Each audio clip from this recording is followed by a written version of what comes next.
If I had no prior experience and someone told me I had to find a job in cybersecurity in the next 6 months or my whole family would die, and the only thing I was allowed to spend money on is the Google Cybersecurity program, I know exactly what I would do. And after watching this video, you'll know what to do too. So if you're getting analysis paralysis about getting into IT or cybersecurity and you don't really have a lot of money to throw around, I made this video just for you, and it can potentially change your life if you take advantage of it. Also, in an effort to verify the claims I'm making in this video, as well as to gather feedback in general, I'm going to be giving away $1,000 worth of Amazon gift cards, so just check the pinned comment for details. In this video, I'm going to give you a roadmap with a lot of actionable items on it, as well as some material that you can actually use, and then I'm going to send you on your way, knowing fully what you need to do in order to break into cybersecurity. Just so you know what to expect, I'm going to give a brief overview of the Google Cybersecurity program. I have actually gone through the program myself. I passed it, I got the certificate, I even shared it to LinkedIn. I'm also going to talk about and show some visuals of where you can expect to be immediately after finishing the program, as well as some visuals of where you can expect to be after implementing every single thing the program recommends you to do. And remember, for this exercise, we're not allowed to spend any money other than on Google Cybersecurity program, which, by the way, is incredibly cheap. You can use the link in the description for a free 7-day trial, and after that, it's only $49.99 a month for as long as you need until you complete the program. And I will say, if you're interested in cybersecurity, like at all, I highly recommend you go through the program. I've taken tons of certifications in my career and been through a whole bunch of programs. Like I have 5 CompTIA certifications. I took Security Plus twice because it expired. I have CCNA, CISSP, and a bunch of other certifications. And I can say without a shadow of a doubt, the actual cybersecurity theory that's delivered in Google Cybersecurity program is the best you're going to find on the internet, especially for that price point. From the production quality to the topics to the lab environment where you practice stuff in, even the instructors, which are security professionals from Google, the whole thing is just really well put together. The whole program consists of 8 different courses, which covers a broad range of security topics, as well as some job hunt preparation material. I'm not going to cover every single course inside the program because there's a lot of YouTube channels already doing this, but what really stood out to me about Google Cybersecurity program is it basically covers everything that Security Plus covers and then some on top of it. Specifically, the hands-on component around SIMs, which is a requirement for a lot of cybersecurity jobs. There's also a whole course that teaches you how to code in Python and how it relates to cybersecurity. These 2 topics are huge in cybersecurity, and it's especially difficult to get hands-on experience using a SIM. The program does cover other important theoretical topics as well, such as cybersecurity frameworks, as well as regulatory bodies, but we'll kind of talk about those a bit later. As far as how long it takes, Google reports at about 6 hours per week. It will take roughly 6 months to go through the entire program. I've never actually seen it take that long before. If you work a couple hours a day consistently, you'll probably finish it within a couple months. Getting right into the roadmap, this is you and your personal stats as they relate to getting your first job in cybersecurity. Before you go through the program, let's just assume all of your stats are 0. If you do the absolute bare minimum to pass the program and get the actual certification in your hands, this is kind of what you would expect your stats to look like. And remember, this is just the bare minimum. You didn't do any of the other stuff the program recommends. You just passed the quizzes and then you got the cert. This is what your stats will look like. In the program, Google actually acknowledges that you need to have a great resume, portfolio, interview ability, among other things to really increase your chances to get that first job. But these things are not really required to get through the actual program and get the certification, if that makes sense. This video is going to hold your hand and guide you step by step on addressing these other areas that Google recommends that will ultimately help you landing that first cybersecurity job. The good news is some of these areas are basically very easy to address, like consistency, job hunt execution, self-presentation, and written communication are all things that you can basically do on your own immediately that just requires a bit of execution and discipline on your part. For consistency, for example, if you happen to and actually do dedicate 2 hours a day for the whole endeavor of breaking into cybersecurity, like all of the steps, at least 2 hours a day, have no 0 days, you can kind of consider your consistency stat close to being maxed out or maxed out. And when it comes to your self-presentation stat, when you're uploading your photo to LinkedIn or joining your Zoom interview, all you have to do is make sure you're wearing appropriate attire, make sure you're groomed and your clothes and everything fit and everything's fine in that regard. And you can consider this stat taken care of as well. Very easy. And then finally, the last easy thing that you can take care of is your written communication stat. You don't have to write that much. Maybe you're doing some corresponding with a technical recruiter or on your interview, or you're sending emails to the hiring manager. There's no reason that you shouldn't use ChatGPT or at least a grammar and spelling check before you send those correspondence. Because like any of the other easy things, it's not like writing perfectly is going to get you a job. but writing poorly or misspelling HIPAA or something like that is definitely going to prevent you from getting a job. Not, wearing perfect clothes is not going to guarantee you a job, but wearing something weird like pajamas or like a hat to your interview is possibly going to prevent you from getting a job. In your pajamas? Yes. These stats that I just talked about are all easy gimmies that you can do to kind of make sure that you're the best version of yourself possible. Now, time to address the actual difficult things that you came to this video for. The first thing we're going to talk about is your resume. So your resume needs to be as good as it possibly can be for both humans and ATS who might be looking at it. ATS means application tracking system. You can kind of think about it like the automated resume scanner. The quality of your resume is basically a force amplifier when it comes to getting a job. And what I mean by this is a really nice resume you could apply to 100 places and then that could yield 10 interviews, right? But if you have a bad resume and you apply to 1,000 places, it's possible to get 0 interviews or like none at all. So it's really, really important that we take care of this. If you want to get a 10-10 resume, use this link in the description. It's a nice resume template that I use for the cybersecurity students in my course. Watch this video as well, and it will teach you how to construct a God tier resume for $0, essentially. Basically what you'll do is you'll take this resume template, you'll retrofit it with your own information, make sure to do the actual stuff so that resume is actually telling the truth, and then you can kind of assume your resume stat is taken care of, maybe 90 to 100% relative to that entry-level job. The next thing we need to worry about is our portfolio and the portfolio stat. If you don't have one or you don't know what one is, definitely watch this video. It will guide you through the process step by step on creating a nice, pretty portfolio using GitHub. The lab that we do in my personal cybersecurity course that I teach is really, really good to go on your portfolio, and I have the students put it on theirs. But since this kind of guide we're doing is supposed to cost $0, I'm going to tell you how to emulate the lab in my course so that you can put it on your own portfolio for free. Basically, the lab that we do in my course that you can kind of emulate for free on your own is we create a bunch of virtual machines in the cloud. We turn off the firewall for them and expose them to the raw public internet. Let all the virtual machines get attacked relentlessly by live bad actors and bots on the internet. We enable logging and ingest all of those logs from the virtual machines into a central repository. We set up a cloud native SIEM, configure alerts, practice incident response, and then go through and secure the environment, observe the reduction of attacks and security events, and then we kind of document everything and make it look pretty and put it on our portfolio in GitHub. If this all sounds too complicated, you can definitely check out this video. It has some more simplistic security projects on it. I would recommend picking 1 or 2 of those, making them look really pretty using the portfolio video, and then just making yourself a really nice looking portfolio.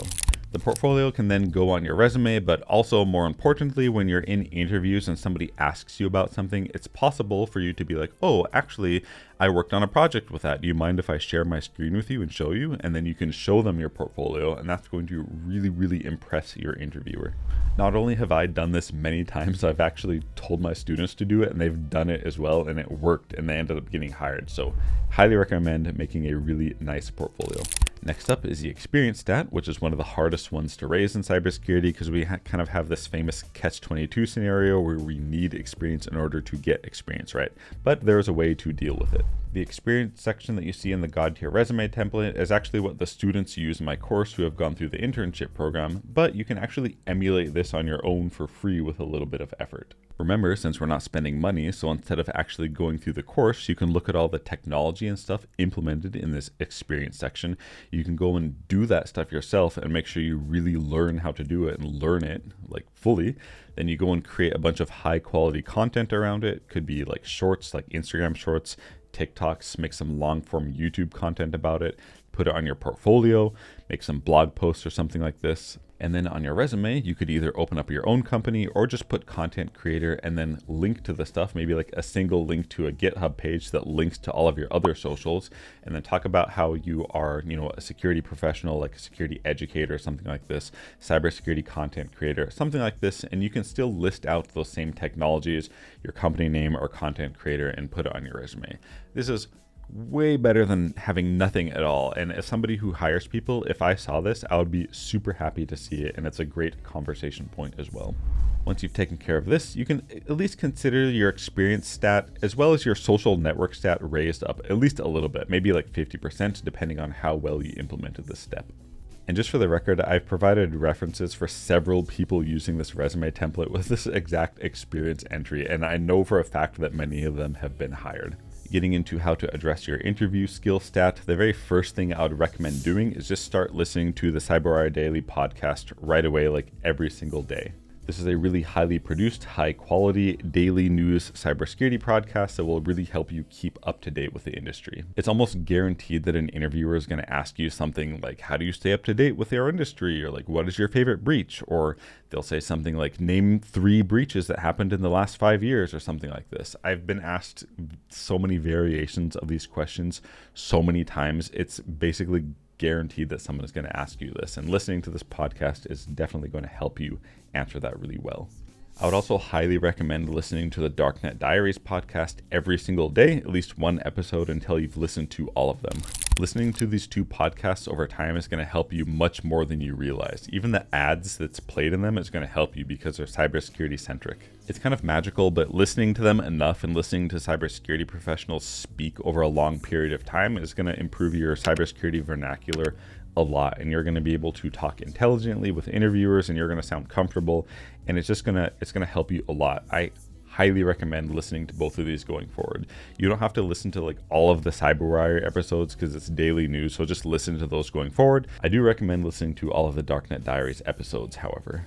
In addition to the podcasts, I do recommend taking these 50 cybersecurity interview questions, which I'm about to make a video on pretty soon. Use ChatGPT and come up with really, really good answers to them.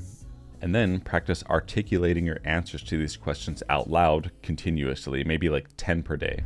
For these practice interview questions, I used a nice combination of behavioral questions, security frameworks, regulatory questions, and some security operations and technical questions as well. And then after you've mastered these 50 questions and you start applying to places, when you get an interview, take the job description for that interview that you got, as well as your resume, dump the description and the resume into ChatGPT and tell it, based off of this resume and this job description, please generate me 50 interview questions and answers. And then before you go into the interview, just make sure you can answer those additional 50 questions relatively easily. If you do this properly, it's definitely going to fill enough gaps to where even if they ask you something you don't know the answer to, you'll be able to produce some kind of intelligent answer. At this point, you can kind of consider the interview skill stat taken care of like 90 to 100%. Getting right into the knowledge and skill stat, if you've properly gone through Google Cybersecurity Professional course, you've built your resume, you've done like the lab and the whole interview practice and everything, your knowledge and skill stat is going to be quite high already. However, if you want to do some more exercises to really make sure you know everything you need to know, I included a free CompTIA Security Plus practice question deck. It has over 1,000 questions in it. It's absolutely free. To use it, all you have to do is download Anki, which is free, and then import the deck into it. It's really important that you know most of what's covered in Google Cybersecurity Professional Program and CompTIA Security Plus at least. Like, you don't want to be asked about the CIA triad and then not be able to answer something basic like that. You really want to avoid those kind of scenarios. It's also really important that you understand some of the common frameworks used in cybersecurity, such as like NIST 861, Computer Incident Handling Guide, 837, Risk Management Framework, 853, Security and Privacy Control Catalog, and the NIST Cybersecurity Framework. You don't need to know these things in and out, but you just need to know what they are and then at least be able to converse about them a little bit. In addition, you should know about some of the more mainstream regulatory bodies such as HIPAA, PCI DSS, and GDPR. Again, you don't need to know these like in and out, but you just need to know what they are and be able to talk about them a bit. These topics can be quite boring. I delivered them in the most interesting way I could in my course, but for you, for $0, what I would recommend is take each one of these topics and just go to ChatGPT and pretend like ChatGPT is a human and be like, what is this? When would I use it? How do I use it? Who uses this? What is like the difference between NIST 861 and NIST 837? Like, what's the difference between, cybersecurity framework and NIST 853? It will produce a lot of answers for you. Just talk to it like it's a human. It will answer you exhaustively, and just keep doing that until you have a good intuition on what all of these things are. And then you can answer questions and talk about them, at least like somewhat intelligently. You can even go to ChatGPT and do something like, give me 10 high quality questions about GDPR, and then answer the questions in the most perfect way possible, and just try to learn from it that way and just get a good sense and intuition of what these things are. If you do everything I kind of described in this knowledge and skill section, definitely your skill and knowledge stat is going to be up there. It's going to be nearing to 100%, especially relative to that entry-level cybersecurity job. Getting into the certification stat, this doesn't matter for everybody, but it's good to address it. So in addition to your Google Cybersecurity Professional certification, there's a few other things that we can do for free. Again, from the Guide to Your Resume template, you'll notice a bunch of certifications in here, and these are kind of certs that I recommend the students in my course to get because they are free. There's the NIMS ICS 100 certification by FEMA. ICS stands for Incident Command System. It kind of talks about how to run and conduct large-scale incidents, maybe like a city or like a country is having a large-scale incident. It talks about like the chain of command and all of these things. And the Chief Information Security Officer at my previous job kind of had all of us get the ICS 100 certification. It's just really useful. And there's a lot of overlap between incident response for computers and what's delivered in the ICS 100 program. In addition, there's the Qualys Vulnerability Management Training and Certification, absolutely free. Vulnerability management is a huge part of security and security operations, so it's just great to have on your resume. I'd also highly recommend putting CompTIA Security Plus with some kind of expected date sometime in the future on your resume. This will help quite a bit because it will flag your resume with ATS for, potentially having CompTIA Security Plus, and it also lets any humans looking at your resume know that you're actively studying as well. It's only going to help you. Not to mention, if you absorb everything there is to absorb in Google Cybersecurity Program, you're going to be very close, if not ready, to take CompTIA Security Plus. And completing Google's program gives you a 30% voucher for CompTIA Security Plus as well. It's just really, really useful. Not to mention, there's these free CompTIA Security Plus practice questions as well in description, so check those out. Doing all of this, no doubt, is going to make your certification stat as high as it can possibly be without spending any more money. Very good. And then finally, your education stat. If you don't have anything to put on here besides high school, or you don't even have high school, which I dropped out of, by the way, I highly recommend taking some free classes, perhaps from MITx, some free relevant classes, and then just putting them on your resume under the education section. Again, as somebody who's actually hired people, seeing this on a resume is infinitely better than not seeing anything at all or only high school. So I would definitely consider putting these on your resume if you're really lacking in the formal education section. Of course, having a bachelor's degree will effectively max out the stat, at least in terms of an entry-level job, but putting some kind of MITx course on here will at least elevate your stats somewhat. If you're really diligent and go hard and do everything I talked about in this video, you're going to have a wonderful resume, a great portfolio, you're going to have a lot of knowledge and skill, and you're going to have great interview ability to kind of tie everything together. And then when you start applying to jobs, I do recommend using this keyword list. It will help a bit because everyone else is searching for things like SOC analyst, but this keyword list has a lot of keywords that you wouldn't expect to use when searching for jobs, and it might yield results that not everyone is applying to, if that makes sense. So for example, if you search 800-61 in Indeed, it will probably produce some kind of incident response jobs where, if you search SOC analyst or something like this, these jobs might not have come out. So I do recommend using some kind of non-mainstreamish words to search for jobs. And lastly, this is super, super important when you actually start applying. In addition to applying to cybersecurity jobs, apply to some nice, high quality IT jobs as well. There's always going to be some kind of cybersecurity component in every single IT job. And then once you start working, you can kind of weasel your way into doing more security centric work at your IT job. If you happen to get a cybersecurity job first, congratulations, that's super good. But I wouldn't, for example, hold out for too long waiting for a cybersecurity job if a nice IT job comes your way, because again, there's cybersecurity components to every single IT job. After doing everything described in this video with what you've become, it's going to be kind of easy for you to find a job in tech in general. Definitely sign up for Google Cybersecurity Program, free trial, link in the description. You absolutely won't regret it. Watch this video, rewatch it again, implement everything we talk about in this video, and then enjoy your new career. Thanks for watching.